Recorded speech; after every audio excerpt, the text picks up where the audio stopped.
ശബരിമലയിലെ സ്വർണ്ണക്കൊള്ള അതിന്മേലുള്ള അന്വേഷണം പുതിയ തലങ്ങളിലേക്ക് നീങ്ങിക്കൊണ്ടിരിക്കുന്നു. ഹൈക്കോടതി അതിൽ ശക്തമായിട്ട് ഇടപെടുന്നതാണ് നമ്മളിന്ന് കണ്ടത്. ഹൈക്കോടതിയിൽ ഇന്ന് പ്രാരംഭ report special investigation team SIT അവർ സമർപ്പിച്ചു. അതിൻ്റെ അടിസ്ഥാനത്തിൽ കുറേയേറെ നിരീക്ഷണങ്ങൾ ഹൈക്കോടതി നടത്തി. അപ്പോൾ അത് വളരെ അർത്ഥവത്തായ കാര്യങ്ങളാണ് നമ്മുടെ ബഹുമാനപ്പെട്ട ഹൈക്കോടതി അതിൽ പറഞ്ഞത്, ഡിവിഷൻ ബെഞ്ച് പറഞ്ഞത്. അതിനകത്തെ കാര്യം 2019 ഈ സ്വർണ്ണപ്പാളികൾ, ആദ്യം കട്ടളയുടെ പാളികൾ, കട്ടള പൊതിഞ്ഞിരുന്ന പാളികൾ, അത് കൂടാതെ ദ്വാരപാലകരുടെ സ്വർണ്ണപ്പാളികൾ, ഇത് രണ്ടും അഴിച്ചെടുത്ത് കൊണ്ടുപോകാനായിട്ട് ഈ ഉണ്ണികൃഷ്ണൻ പോറ്റി അനുവദിക്കുകയാണ്. ഉണ്ണികൃഷ്ണൻ പോറ്റി അനുവദിക്കുമ്പോൾ തന്നെ നമ്മൾ മനസ്സിലാക്കേണ്ടത്, ഇത് ഈ ശബരിമലയിലെ ഈ ദ്വാരപാലകരുടെയും അതുപോലെ അതിൻ്റെ കട്ടള പടിയുടെയും ഒക്കെ സ്വർണ്ണപ്പാളികൾ എന്ന് പറയുന്ന സംഭവം, ആ സ്വർണ്ണപ്പാളികൾ അത് ചെമ്പിനകത്ത് സ്വർണം പൊതിഞ്ഞ പാളികൾ, അതാണ്. സ്വർണം പൂച്ചതല്ല, ചെമ്പിൽ സ്വർണം പതിച്ച പാളികളാണ്, സ്വർണ്ണപ്പാളികൾ പതിച്ചതാണ് അത്. അപ്പോൾ അത് പതിക്കുന്ന വിധമൊക്കെ ഇപ്പം നമുക്ക് എല്ലാവർക്കും അറിയാം. ആ രീതിയിൽ വെളിയിലോട്ട് വരികയാണ്. കാരണം 6-7 ലെയറൊക്കെയാണ് ഈ സ്വർണ്ണപ്പാളികൾ അതിൽ പതിക്കുന്നത്. പേപ്പർ കനത്തിൽ ഈ സ്വർണം അടിച്ചു പരത്തി എടുത്തിട്ട്, തങ്കമാണ്, അത് അടിച്ചു പരത്തി എടുത്തിട്ട് അത് ഈ ചെമ്പ് തകിടിൻ്റെ മേളിൽ മെർക്കുറി പുരട്ടി അതിൻ്റെ മുകളിൽ പതിച്ചാണ് ഇത് ഒട്ടിക്കുന്നത്. എന്നിട്ട് അതിൻ്റെ മുകളിൽ വീണ്ടും മെർക്കുറി പതിച്ച് അടുത്ത പാളി ഒട്ടിക്കും. അങ്ങനെ 7 പാളികളൊക്കെയാണ് ഇതിൽ ഒട്ടിക്കുന്നത്. അത് നല്ല എമൗണ്ട് സ്വർണ്ണമുണ്ട്. മൊത്തം കൂടെ ഏതാണ്ട് 30.3 കിലോ സ്വർണ്ണമാണ് വിജയമല്യ അന്ന് ഇത് ശബരിമല ശ്രീകോവിലിൻ്റെ ആവശ്യത്തിനായിട്ട് കൊടുത്തത്. അപ്പോൾ ഇനി അതിൻ്റെ മേൽക്കൂര ഇളക്കി കൊണ്ടുപോയെന്നുള്ളത് പോലും സംശയിക്കേണ്ടതായിട്ടിരിക്കുകയാണ്. യഥാർത്ഥത്തിൽ അതുപോലും പരിശോധിക്കണം. കാര്യം ഇവർ വളരെ വളരെ വലിയൊരു ഗൂഢാലോചനയാണ് ഇതിൻ്റെ പുറയിലുള്ളത്. കണക്ക് കൂട്ടി വളരെ ക്ലാസിക്കായിട്ട് കണക്ക് കൂട്ടിയാണ് ചെയ്തേക്കുന്നത്. അപ്പോൾ ഈ അന്വേഷണം, എനിക്കൊരു ഭയം ഉണ്ടായിരുന്നത് ഈ ഉണ്ണികൃഷ്ണൻ പോറ്റിയിലേക്ക് മാത്രമായിട്ട് ഒതുങ്ങും എന്നുള്ള ഒരു സംശയം ഉണ്ടായിരുന്നു. അതിൻ്റെ കാരണം, ഇപ്പോൾ മുരാരി ബാബുവിനെ ഇതുവരെ ക്വസ്റ്റ്യൻ ചെയ്തിട്ടില്ല, അയാളെ അറസ്റ്റ് ചെയ്തിട്ടില്ല, കസ്റ്റഡിയിൽ എടുത്തിട്ടില്ല. അതേപോലെ തന്നെയാണ് ഇപ്പോൾ അനന്തസുബ്രഹ്മണ്യം എന്ന് പറയുന്ന ഇയാളുടെ ഒരു കൂട്ടാളി, അതായത് ഉണ്ണികൃഷ്ണൻ പോറ്റിയുടെ, അതോ ഉണ്ണികൃഷ്ണൻ പോറ്റി അയാളുടെ കൂട്ടാളിയാണ്, ഏതാണെന്ന് നോക്കണം, അന്വേഷിച്ചാലേ അറിയുള്ളൂ. അയാൾ ബാംഗ്ലൂരുകാരനാണ്. അപ്പോൾ അയാളെയും ക്വസ്റ്റ്യൻ ചെയ്ത് വിട്ടയച്ചിട്ടേ ഉള്ളൂ, കസ്റ്റഡിയിൽ എടുത്തിട്ടില്ല. അപ്പോൾ കോടതി ഇതിനകത്ത് നോക്കിയിട്ട് വളരെ വിശദമായ ചില പരാമർശങ്ങൾ കോടതി നടത്തി. അതിൽ വളരെയേറെ ശ്രദ്ധ ആകർഷിക്കുന്ന ഒരു കാര്യമെന്ന് പറഞ്ഞത്, ഇപ്പോൾ ഇത് കോടതി പറഞ്ഞു ദേവസ്വം ബോർഡാണ് ഇതിൻ്റെ ഇവിടുത്തെ മുതലുകളൊക്കെ സംരക്ഷിക്കുന്നതിൻ്റെ ഉത്തരവാദിത്വം ബോർഡിനാണ്. ബോർഡിന് ആ ഉത്തരവാദിത്തം നിന്ന് ഒഴിഞ്ഞു മാറാൻ പറ്റുന്നതല്ല ഒരിക്കലും. അതെന്ത് നഷ്ടം അതിന് വന്നെങ്കിലും അതിന് ബോർഡിന് ഉത്തരവാദിത്തം ഉള്ളത് തന്നെയാണ്. ബോർഡാണ് അതിൻ്റെ ഉത്തരവാദിത്തം ഏൽക്കേണ്ടതും അതിനെ ബാധ്യസ്ഥരായിട്ടുള്ളതും ബോർഡാണ് എന്ന് കോടതി കണ്ടു. വളരെ ശരിയായ പരാമർശമാണ്. പിന്നെ അതുകൂടാതെ അതായത് ഉദ്യോഗസ്ഥരുടെ മേളിൽ നിയന്ത്രണം ഉള്ളത് ബോർഡിനാണ്, അല്ലാതെ മറ്റാർക്കും അല്ല എന്ന് കണ്ടു. ഇനി ഇത് കൂടാതെ പറഞ്ഞത് 2019 ഇത് കൊടുത്തയച്ചല്ലോ. അപ്പോൾ ശ്രീ പത്മകുമാറായിരുന്നു അന്ന് ദേവസ്വം ബോർഡ് പ്രസിഡന്റ്. പത്മകുമാർ ആദ്യം പറഞ്ഞതെന്ന് പറഞ്ഞാൽ അത് ചെമ്പുവാളിയാണ് കൊടുത്തയച്ചത്. ഞാൻ കണ്ടു, രേഖപ്പെടുത്തിയിരിക്കുന്നത് ചെമ്പുവാളി എന്നുള്ളത് ശരിയാണ്, അത് ചെമ്പുവാളി തന്നെ ആയിരുന്നു എന്നങ്ങ് തീർത്ത് പറയുന്നു കേട്ടോ. അത് കഴിഞ്ഞാണ് പിന്നെ പതുക്കെ സ്വരം മാറ്റി തുടങ്ങിയത്. അപ്പോൾ ആദ്യം ചെമ്പുവാളി എന്ന് കണ്ട ആളുണ്ടല്ലോ, ഈ ചെമ്പുവാളി കണ്ട ഈ പത്മകുമാർ പറയുന്നത് കള്ളത്തരമല്ലേ, ആർക്കും മനസ്സിലാവുമല്ലോ. ഇതൊക്കെ റെക്കോർഡുള്ളതാണ്, എല്ലാ വീഡിയോ ഉള്ളതാണ്. ഇത് എല്ലാ ചാനലിലും ഏഷ്യാനെറ്റാണ് ഇത് ആദ്യം പുറത്തേക്ക് കൊണ്ടുവന്നത്. ഏഷ്യാനെറ്റ്, അതുപോലെ തന്നെ മാതൃഭൂമി അതിൻ്റെ പുറയിലുണ്ട്. മാതൃഭൂമി, മനോരമ തുടങ്ങിയ എല്ലാ ചാനലുകളും കേട്ടോ, എല്ലാം മുഖ്യധാര മാധ്യമ ചാനലുകളെല്ലാം തന്നെ ഇത് കാണിച്ചിട്ടുണ്ട്. അപ്പോൾ അതിനകത്ത് പത്മകുമാർ എന്ന് പറയുന്നത് റെക്കോർഡാണ്, ഇപ്പോൾ ഉണ്ട്, അതില്ലെന്ന് പറയാൻ ഒക്കത്തില്ല. ചെമ്പുവാളി തന്നെ ആയിരുന്നു. കാരണം ചെമ്പുവാളി എന്ന് രേഖപ്പെടുത്തി, മുരാരി ബാബു രേഖപ്പെടുത്തിയിട്ടുണ്ട് ചെമ്പുവാളി എന്ന് കേട്ടോ. എല്ലാവരും കയറി ഒപ്പിട്ട് കൊടുത്തിട്ടുണ്ട് ചെമ്പുവാളിയാണ് ആന്ന്. ഈ സ്വർണം പൊതിഞ്ഞ കാര്യം അങ്ങ് മാറി. പതുക്കെ എന്ന് പറഞ്ഞു തുടങ്ങി സ്വർണം പൂശല്ല. പൂശെന്ന് പറഞ്ഞാൽ ഇലക്ട്രോ പ്ലേറ്റിംഗ് ആണ്. ഇലക്ട്രോ പ്ലേറ്റിങ്ങിന് 300 ഗ്രാം സ്വർണം മതി ഇതിനെല്ലാം കൂടെ. പക്ഷേ 30.3 കിലോഗ്രാം സ്വർണ്ണം ഇതിനു വേണ്ടി ഉപയോഗിച്ചിട്ടുണ്ട്. അത് സ്വർണ്ണപ്പാളി ഇത് പൊതിയാനാണ് ഉപയോഗിച്ചിരിക്കുന്നത്. അപ്പോൾ അന്ന് ഇങ്ങനെ പത്മകുമാറിൻ്റെ കാര്യം നമുക്ക് അറിയാൻ വയ്യ എന്ന് പറയാൻ ഒക്കത്തില്ല പത്മകുമാറിന്. കാരണം ഇതിനകത്ത് യഥാർത്ഥത്തിൽ അറിഞ്ഞുകൊണ്ടൊരു കളവ് പറഞ്ഞിട്ടുണ്ട്. ഇനി പത്മകുമാറിനെ അറിയില്ലെങ്കിൽ പോലും പത്മകുമാർ എന്തുകൊണ്ട് ചെമ്പുവാളി എന്ന് പറയുന്നു, അതാണ് നമ്മൾ ആലോചിക്കേണ്ടത്.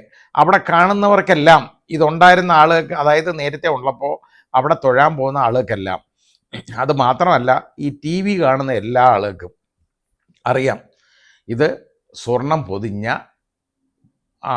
അതാണ് ഈ രൂപങ്ങളെല്ലാം എന്നുള്ളത് കാണാം. അപ്പോൾ ഇത് കൂടാതെ ഇപ്പോൾ കോടതി കണ്ടേക്കുന്ന ഒരു ശരിയായ ഒരു കാര്യമുണ്ട്. വളരെ കൃത്യമായ ഒരു നിരീക്ഷണമാണത്. അതായത് ഈ 2025 ഇതേപോലെ ഇത് കൊടുത്തയക്കാൻ തീരുമാനമെടുത്തത്, ഇത് മാറ്റണം, സ്വർണം പൂശണം, ഇത് പോരാ. പലർക്ക് 2019 കൊണ്ടുപോയിട്ട് ചെയ്ത പണി എന്ന് പറഞ്ഞു കഴിഞ്ഞാൽ ഇതെവിടേക്കോ നടന്നിട്ട് 39 ദിവസം കഴിഞ്ഞാണ് ചെന്നൈ കൊണ്ടുചെല്ലുന്നത്. അപ്പോൾ ഇവിടെ അത് കഴിഞ്ഞ് സ്വർണം പൂശി എന്ന് പറഞ്ഞ എത്രയോ ഒരു ശകലം സ്വർണം എടുത്ത് അത് ഈ പൂശി ഇവിടെ കൊണ്ടുവച്ചിട്ടുണ്ട്. അപ്പോൾ ഇപ്പം അത് 2019 ഈ 4 വർഷം കൊണ്ട്, അല്ല 5 വർഷം കൊണ്ട് അതിൻ്റെ എല്ലാം അങ്ങ് കളർ പോയി, മങ്ങി. സ്വർണം പൂശിക്കുന്നതാണ് മങ്ങി. ഇനി അതുകൊണ്ട് വീണ്ടും പൂശണം എന്ന് കണ്ടുപിടിച്ചത് ദേവസ്വം ബോർഡ് പ്രസിഡൻ്റാണ്, അതായത് ശ്രീ പ്രശാന്താണെന്നുള്ളതാണ് കോടതി ഇന്ന് കണ്ടേക്കുന്ന ഒരു കാര്യം. എന്നിട്ട് അത് മാത്രമല്ല, അപ്പോൾ ദേവസ്വം അതായത് അവിടെ തിരുവാഭരണം കമ്മീഷണർ, ഇതിൻ്റെയൊക്കെ ഈ വാല്യുബിൾസിൻ്റെ ചുമതലയുള്ള തിരുവാഭരണം കമ്മീഷണർ പറഞ്ഞു, അത് ഈ യഥാർത്ഥത്തിൽ ഇവിടെ ഇവർ പറയുന്ന തമിഴ്നാട്ടിൽ മദ്രാസിലെ ചെന്നൈയിലെ സ്ഥാപനം ഉണ്ടല്ലോ, ആ സ്ഥാപനത്തിന് ഇതിനുള്ള കഴിവില്ല. അപ്പോൾ അത് പരമ്പരാഗതമായ രീതിയിൽ ചെയ്യാനേ പറ്റുള്ളൂ, അവർക്കല്ലാതെ ഇതിനുള്ള കഴിവില്ല എന്നുള്ള, സ്മാർട്ട് ക്രിയേഷൻസിന് കഴിവില്ല എന്ന് പറഞ്ഞു. പക്ഷേ അപ്പോൾ അത് തിരുവാഭരണ കമ്മീഷൻ അങ്ങനെ ഒപ്പോസ് ചെയ്തു. ഇത് അവരെ ഏൽപ്പിക്കേണ്ട കാര്യമില്ല, ഇത് കൊടുത്തയക്കേണ്ട കാര്യമില്ല എന്ന് പറഞ്ഞു. ആ തീരുമാനത്തിന് 7 ദിവസം ആയുസുള്ളായിരുന്നു കേട്ടോ. 8ൻ്റെ അന്ന് തിരുവാഭരണ കമ്മീഷണർ ഈ തീരുമാനം അങ്ങ് മാറ്റി, ഇത് കൊടുത്തയക്കാൻ പറഞ്ഞു കേട്ടോ. അവിടെ സ്മാർട്ട് ക്രിയേഷൻസ് തന്നെ കൊടുത്തയക്കാം, അവർ പരമ്പരാഗത രീതിയിൽ അവർ ചെയ്തോളും. എന്തോന്ന് പരമ്പരാഗത രീതിയാണെന്ന് ഒന്നും പറഞ്ഞിട്ടില്ല. ഏതായാലും ശരി, അങ്ങനെയാണ് ഇളക്കി വീണ്ടും കൊടുത്തയച്ചേക്കുന്നത്. അപ്പോൾ നമ്മൾ മനസ്സിലാക്കണം, ഇതിൻ്റെ ഗൂഢാലോചന എന്ന് തുടങ്ങി, യഥാർത്ഥത്തിൽ ഇത് 2019 മുമ്പും കാണും. കാരണം അന്നൊക്കെ ഇതേപോലുള്ള ഈ രാഷ്ട്രീയക്കാരെല്ലാം കൂടെ ചേർന്ന് ഇതിനകത്ത് കയറിയിരുന്ന് ബോർഡിൻ്റെ തലപ്പത്തൊക്കെ ഇരുന്ന് ഭരിച്ചുകൊണ്ട് അവർ പറഞ്ഞേക്കുന്ന ഇടപാടുകളാണ് ഇതെല്ലാം വരുന്നത്. അങ്ങനെ കാണും. അതെന്ന് മുതലുള്ള ഉള്ളത് അന്വേഷണം ശരിയായിട്ട് വേണം. ആ വൈഡായിട്ടുള്ള കോൺസ്പിറസി ഗൂഢാലോചന ഇതിനകത്തുണ്ട്. ആ ഗൂഢാലോചനയെല്ലാം പുറത്തേക്ക് കൊണ്ടുവരണം. ആർക്കൊക്കെ ഇതിൽ പങ്കുണ്ട് എന്നുള്ളത് വെളിയിലേക്ക് കൊണ്ടുവരണം. ഇത്രത്തോളം ആളുകൾ ആരാധിക്കുന്ന അയ്യപ്പ ഭഗവാനെയാണ് ഇതേപോലെ ആക്ഷേപിച്ചേക്കുന്നത്. നമ്മളൊന്ന് ആലോചിക്കണം. അദ്ദേഹത്തിൻ്റെ അയ്യപ്പൻ്റെ മുമ്പിലിരിക്കുന്ന ഈ സ്വർണ്ണമാണ് ഇതെല്ലാം എടുത്തുകൊണ്ട് പോയത്. മാത്രമല്ല, ഈ സ്വർണ്ണം കൊണ്ട് ഉരുക്കി എന്നുള്ളതിപ്പോൾ വെളിവായിട്ടുണ്ട്. അത് ഹൈദരാബാദിൽ കൊണ്ടുപോയി ഉരുക്കി. സ്മാർട്ട് ക്രിയേഷൻസ് ആദ്യം, ഇനി അതിൻ്റെ സ്മാർട്ട് ക്രിയേഷൻസിനെയൊക്കെ എന്തുകൊണ്ട് ഇത് പ്രതിയാക്കുന്നില്ല എന്നുള്ളതാണ് എൻ്റെ സംശയം. ആക്കും എന്ന് നമുക്ക് കരുതാം. കാരണം അവരൊന്നും അറിയാൻ വയ്യാതല്ല ഇത് ചെയ്തേക്കുന്നത്, അവരൊക്കെ അറിഞ്ഞുകൊണ്ട് തന്നെയാണ്. സ്വർണ്ണം അവിടെ ഉരുക്കത്തില്ല, ഞങ്ങൾ അങ്ങനെ കാണത്തില്ല, ഇങ്ങനെ കാണത്തില്ല, സ്വർണം തൊട്ടുപോയൊരു സാധനം ഞങ്ങൾ എടുക്കത്തില്ല എന്നൊക്കെ പറഞ്ഞു. പക്ഷേ അവിടെ ചെമ്പുവാളിയാണ് പിന്നെ കൊണ്ടു ചെല്ലുന്നതെന്ന് അവർ പറഞ്ഞു. ചിലപ്പോൾ ശരിയായിരിക്കാം. അവിടെ ഹൈദരാബാദിൽ ഇവരുടെ തന്നെ സ്ഥാപനമുണ്ട്, അവിടെ ആയത് ഉരുക്കിയതെന്ന് പറയപ്പെടുന്നു. ഏതായാലും ഉരുക്കി സ്വർണം മാറ്റിയിട്ട് അത് ചെമ്പുപാളി, പുതിയ ചെമ്പുപാളി, അതായത് ഈ ഇവിടുന്ന് കൊണ്ടുപോയതല്ല ചെമ്പുപാളി, അത് വേറെ ചെമ്പുപാളി ഇതിൻ്റെ പുറത്ത് പൊതിഞ്ഞിരുന്നതായിട്ട് ഇതേപോലെ മൗൾഡ് ഉണ്ടാക്കി റെഡിയാക്കി കൊണ്ട് കൊടുത്തു. പക്ഷെ അങ്ങനെ ഉണ്ടാക്കിയെടുത്തപ്പോൾ ഒരു 4.5 കിലോ കുറഞ്ഞു പോയി തൂക്കം, ചെമ്പ് ആണെങ്കിൽ പോലും. അപ്പോൾ അത് പിന്നെ അതാണ് പ്രശ്നം വന്നത്. അപ്പോൾ അങ്ങനെയാണ് ഇത് മനസ്സിലാക്കുന്നത്, ഇതിൻ്റെ ഇത് കുറഞ്ഞു പോയി എന്നുള്ളതും മാറ്റിയെന്നുള്ളതും. യഥാർത്ഥത്തിൽ ഇത് മാറ്റുമ്പോൾ അതിനൊരു പ്രശ്നമുണ്ട്. അതായത് ഈ ഉണ്ണികൃഷ്ണൻ പോറ്റിയുടെ കയ്യിൽ ഇത് കൊടുത്തയക്കുമ്പോൾ അയാൾ ശബരിമലയിലെ ഇത്രത്തോളം വിശിഷ്ടമായ ആളുകളെ അത്രത്തോളം ആരാധിക്കുന്ന ഒരു സ്ഥലത്തെ ഇതേപോലുള്ള കാര്യങ്ങളാണ്, ഈ പ്രാധാന്യമുള്ള കാര്യങ്ങളാണ് കൊണ്ടുവന്നത്. അതിന് വലിയൊരു ഡിവൈൻ വാല്യൂ ഉണ്ട് അതിന്. ആ ഡിവൈൻ വാല്യൂ എന്ന് പറയുന്നത് നമ്മൾ ചിന്തിക്കുന്നതിനപ്പുറമാണ്. ഇത് വാങ്ങാനൊക്കെ എന്നൊക്കെ പറഞ്ഞു കഴിഞ്ഞാൽ ഇത് വളരെ മോഹവില, ലക്ഷങ്ങൾ എണ്ണിക്കൊടുത്ത് വാങ്ങിക്കും, കോടികൾ കൊടുത്ത് വാങ്ങിക്കാൻ ആളുകളുണ്ട്, അങ്ങനെയുള്ളവരുണ്ട്. എന്ന് വെച്ചാൽ അത്രത്തോളം വലിയ വിശ്വാസം ഉള്ള ആളുകൾ പലരും ഉണ്ട്. അത് ബാംഗ്ലൂരും ഹൈദരാബാദും ഒക്കെ വലിയ പണക്കാർ ഇതിനും, അതും തമിഴ്നാട്ടിൽ ചെന്നൈയിലായാലും അതിനുള്ള ആളുകളുണ്ട്. അവർക്ക് അത്രത്തോളം വലിയ വിശ്വാസമാണ്. അവർ പണമൊന്നും നോക്കാറില്ല. അവർ ഇപ്പം അത് തന്നെ അവരവിടോട്ട് പണം അങ്ങോട്ട്, അതായത് അന്ന് അത് 100-ൻ്റെയൊക്കെ അന്നത്തെ ആ പണ്ടത്തെ ഞാൻ കേട്ടിട്ടുള്ളത്, പണ്ട് കെട്ടുകളാണ് എടുത്തങ്ങോട്ട് എറിഞ്ഞു കൊടുത്തിട്ട് പോതുമോ അയ്യപ്പ പോതുമോ എന്നാണ് ചോദിക്കുന്നത്, ഇന്ന് മതിയോ എന്നാണ്. ഇത് പറഞ്ഞാൽ പോരെങ്കിൽ ഇനി കൊടുക്കാമെന്നാണ്. ഈ രീതിയിലുള്ള വിശ്വാസമുള്ള ആളുകളാണ് അവിടെ. ഇത് വാങ്ങി ഇത് പ്രദർശനത്തിന് കൊണ്ടു നടന്ന് ഒരുപാട് പണം ഉണ്ടാക്കിയിട്ടുണ്ട്. ഇത് കാണുന്നതിനും തൊഴുന്നതിനും അത് ഈ തൊടുന്നതിനും ഒക്കെ ഒരുപാട് പണം കിട്ടിയിട്ടുണ്ട്. അത് കൂടാതെ ഇത് ആർക്കെങ്കിലുമൊക്കെ വിറ്റ് കഴിഞ്ഞാൽ, ഇത് അത്രയും നാൾ ശബരിമലയിൽ ഇരുന്ന സാധനമല്ലേ, അവിടെ ഇരുന്ന, അതായത് അയ്യപ്പൻ്റെ മുമ്പിൽ ഇരുന്ന സാധനമാണിതൊക്കെ. അതാന്ന് പറഞ്ഞു കഴിഞ്ഞാൽ അതിന് അത്രത്തോളം വീണ്ടും ഡിവൈൻ വാല്യൂ ഉണ്ട്. അപ്പോൾ അത് വിലയ്ക്ക് കൊടുക്കുകയാണെന്നുണ്ടെങ്കിൽ കോടികളായിരിക്കും ഇതിലൊക്കെ മറിഞ്ഞേക്കുന്നത്. അപ്പം നമ്മൾ വിചാരിച്ച പോലെ ഈ ഉണ്ണികൃഷ്ണൻ പോറ്റി എന്ന് പറഞ്ഞ ഒരു ചെറിയ മീനല്ല. ഉണ്ണികൃഷ്ണൻ പോറ്റി വലിയ ആളാണ്. അത് മാത്രമല്ല, അയാളുടെ പിന്നിൽ ഇത് ഒരുപാട് പേരുണ്ട് ഇതിനകത്ത്.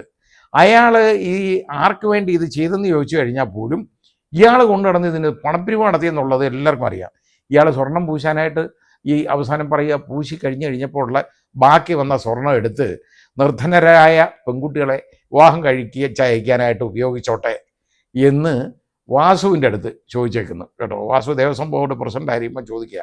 ഉടനെ വാസുവിന് ഇത് കിട്ടിയപ്പം, എടോ ഇയാളെ സ്വർണം, വാസു പറഞ്ഞുകൊണ്ടിരിക്കുന്നത് എന്താ, ഈ സ്വർണം അയാളതാണ്, ഇവിടുത്തെ ഒന്നുമല്ല, അയാൾ ഉണ്ടാക്കിയ സ്വർണം അയാൾ പൂശാൻ എടുത്തു, അതിൻ്റെ ബാക്കിയാണെങ്കിൽ വാസുവിന് പറഞ്ഞുകൂടായിരുന്നോ, ഇയാൾ എന്തോത്തിനെ എൻ്റെ അടുത്ത് ചോദിക്കുന്നത്, ഇയാളെ സ്വർണത്തിൻ്റെ കാര്യം ഇയാൾക്ക് ഇഷ്ടമുള്ളത് ചെയ്യുവേ എന്ന് പറഞ്ഞിട്ട് അയാൾ അത് അന്നേരം അതിന് ആ രീതിയിൽ ഒരു ഉത്തരവ് പാസ്സാക്കുന്നതിന് പകരം അയാൾ ഇത് എന്തുവാ, അയാൾ ഇത് തിരുവാഭരണ കമ്മീഷണറെയും ദേവസ്വം കമ്മീഷണറെയും അഭിപ്രായത്തിന് വിടുന്നെന്ന്. അപ്പോൾ ഇതൊന്നും അറിയാൻ വയ്യാതൊന്നും അല്ല ഇവരാരും ചെയ്യുന്നത്. ഇവരൊക്കെ ഇത് മുഴുവൻ അറിഞ്ഞുകൊണ്ടാണ് ഈ ഇടപാട്. അല്ലാതെ ഉണ്ണികൃഷ്ണൻ പോറ്റിയുടെ സ്വർണം ഉണ്ണികൃഷ്ണൻ പോറ്റി എന്ത് ചെയ്യണം എന്നുള്ളത് ഈ അടുത്ത് ചോദിക്കേണ്ട കാര്യമുണ്ടോ? അപ്പം ഇത് വളരെ വലിയൊരു കോൺസ്പിറസി, ഒരു ഗൂഢാലോചന ഇതിൻ്റെ പുറയിലുണ്ട്. അതിനകത്ത് ആരൊക്കെയാണോ എന്നുള്ളത് കണ്ടുപിടിക്കണം, അത് നോക്കണം, വിശാലമായ ഒരു അന്വേഷണം വേണം. സർക്കാരിൻ്റെ പിടിയിൽപ്പെടുന്ന പോലീസുകാർക്ക് യഥാർത്ഥത്തിൽ അത് കുറേ ലിമിറ്റേഷൻസ് ഉണ്ട്. പക്ഷേ കോടതി ശക്തമായിട്ട് ഇതുപോലെ ഇടപെടുന്നത് കൊണ്ട് ചിലപ്പോൾ അന്വേഷണം വൃത്തിയായിട്ട് നടന്നേക്കാം എന്നേ ഞാൻ പറയുന്നുള്ളൂ. ഇതുവരെയുള്ള അന്വേഷണത്തിൽ കോടതി തൃപ്തി രേഖപ്പെടുത്തിയിട്ടുണ്ട്. ശരിയായിരിക്കാം, നല്ലതായിരിക്കും. പക്ഷേ ഇനിയെങ്കിലും ഉള്ള അന്വേഷണം എന്ന് പറയുന്നത് ഇത് മുഴുവൻ ഇതിൻ്റെ പുറകിലുള്ള വൈഡ് കോൺസ്പിറസി, വിശാലമായ ഗൂഢാലോചന. അന്ന് നടന്ന ഗൂഢാലോചനയാണെങ്കിൽ ഇന്ത്യൻ പീനൽ കോഡ് അനുസരിച്ച് 120B ആണ് വരുന്നത്. ഇപ്പോഴാണെങ്കിൽ ഉള്ളത് ഈ 2025 അത് BNS അനുസരിച്ച് പോകും. ഈ രീതിയിലുള്ള കാര്യങ്ങൾ. അപ്പോൾ ഈ ഒഫൻസുകളൊക്കെ മുഴുവൻ അന്വേഷിക്കണം, വളരെ ശരിയായ രീതിയിൽ അന്വേഷിക്കണം. ഇതിലെ എല്ലാ കള്ളന്മാരെയും പിടികൂടണം. എന്ന് പറഞ്ഞാൽ ഇവന്മാർ ചതിച്ചേക്കുന്നുണ്ടല്ലോ, ഭഗവാനെ ചതിക്കുമ്പോൾ അവന്മാർ ചതിക്കുന്നത് ഇവിടുത്തെ വിശ്വാസികളെയാണ്, മുഴുവൻ അയ്യപ്പ വിശ്വാസികളെയാണ് ഈ മുഴുവൻ ചതിച്ചേക്കുന്നത്. കാരണം അവരവിടെ ചെന്ന് അവർ കൊടുക്കുന്ന സാധനങ്ങളും അതും ഇതുമെല്ലാം മുഴുവൻ ഇതേപോലെ കടത്തുന്ന ഇടപാട് അവിടെ നടക്കുന്നുണ്ടെങ്കിൽ അതിനെക്കുറിച്ച് മുഴുവൻ അന്വേഷിക്കണം. ഇത് മാത്രമല്ല, ഇതിൽ നിന്ന് പോയേക്കുന്ന സ്വർണ്ണം ഇത് മാത്രമൊന്നുമല്ല ഈ പോയേക്കുന്നത്. ഈ സ്വർണം ഇപ്പം വിജയമല്യ കൊടുത്ത സ്വർണ്ണമൊന്നും അവിടെ കാണത്തില്ല, അത് ഉറപ്പാണ്.